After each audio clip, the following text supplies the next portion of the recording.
At first it felt like ginger ale in my skull.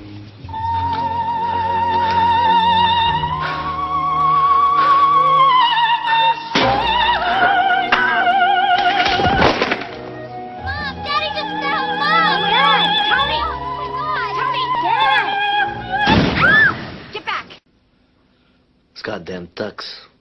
What is it about those ducks that meant so much to you?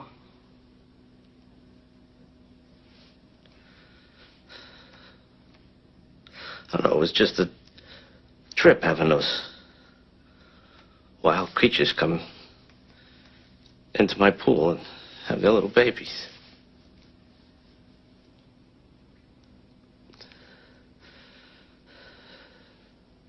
I was sad to see him go. Oh, Jesus, fuck, now he's gonna cry.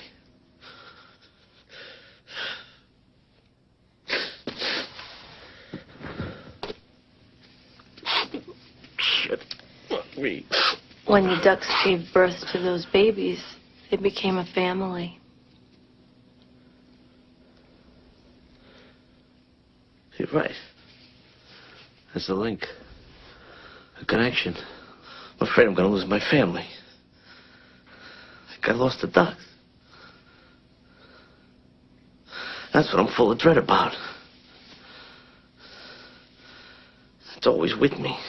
What are you so afraid's going to happen? I don't know.